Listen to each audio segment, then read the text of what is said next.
মানুষ বিগত 54 বছরের শাসন হোক আর অপশাসন হোক তা দেখেছে।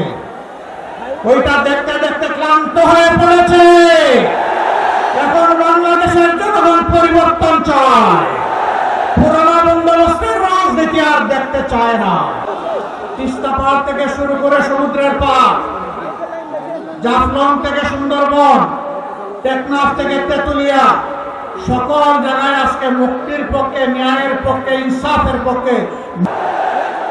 জুলাই যুদ্ধের সেদিন রাস্তায় নেমে বলেছিল উই ওয়ান্ট জাস্টিস, আমরা সর্বক্ষেত্রে ন্যায় বিচার চাই। তার মানে হলো ন্যায় বিচার নাই, সেই ন্যায় বিচার আমরা প্রতিষ্ঠা করতে চাই ইনশাআল্লাহ।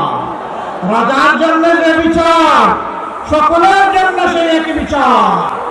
একজন সাধারণ মানুষ অপরাধ করলে বিচার হবে যেটা, শাস্তি হবে যা। দেশের প্রেসিডেন্ট কিংবা প্রধানমন্ত্রী একই অপরাধ করলে তাদেরকেও ছাড় দিয়ে কথা বলা হবে না। চাঁদাবাজের রাস্তা বন্ধ হয়ে যাবে, চাঁদাবাজদেরকে ধরে নিয়ে কাজে নিয়োগ দেওয়া হবে। তারাও সেদিন কাজ করে দেশ গড়ার কাজে অংশগ্রহণ করবে ইনশাআল্লাহ। দুর্নীতি যারা করে তাদের দুর্নীতি করার প্রয়োজন হবে না। এখন দুইটা কারণে মানুষ দুর্নীতি করে, একটা হলো লোভ আর একটা হলো বাধ্য হয়ে। লোভ তো আমরা সবাই বুঝি, বাধ্য এখানে দুর্নীতি করবে অবশ্যই। আমার সামনে এখানে আধা সামরিক বাহিনীর লোকেরা আছেন, নিহত করে ফেলেন, ওয়াদা করেন নিজের জীবন দিব কিন্তু দেশের 1 ইঞ্চি মাটি কাউকে দেব না। সেদিন তোমরা এই দেশ গড়বা, তৈরি হয়ে যাও।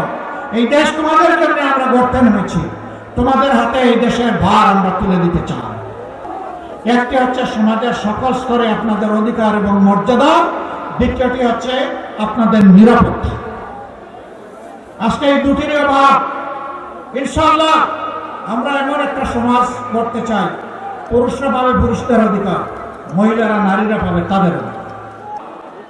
চাঁপাইনবাবগঞ্জ আলহামদুলিল্লাহ একটা উর্বর জেলা, আমের রাজধানী, এখানে লিচুর রাজধানী, আরো অনেক কিছু এখানে। কিন্তু এই যে আস্তে আস্তে দেখলাম মহানন্দা, এখন নদী আর খুঁজে পাওয়া যায় না, এখন মরুভূমি, এখন কঙ্কা।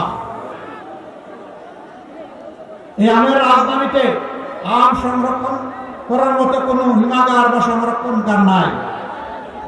ইনশাআল্লাহ আমরা ঘোষণা দিয়েছি পুরা উত্তরবঙ্গকে আমরা কৃষি শিল্পের রাজধানীতে পরিণত করব। যেখানে বিশ্ববিদ্যালয় দরকার সেখানে বিশ্ববিদ্যালয় হবে, যেখানে সংরক্ষণ দরকার সেখানে হবে, যেখানে পরীক্ষাগার দরকার, গবেষণাগার দরকার সেখানে গবেষণাগার গড়ে তোলা হবে। আম এবং লিচুর প্রসেসিং করে সারা বছর খাওয়ানোর ব্যবস্থা করা হবে, বিশ্বেও রপ্তানি হবে ইনশাআল্লাহ। এইভাবে বাংলাদেশে এবং বিশ্বে আমরা চাপাইকে পৌঁছে দিতে চাই।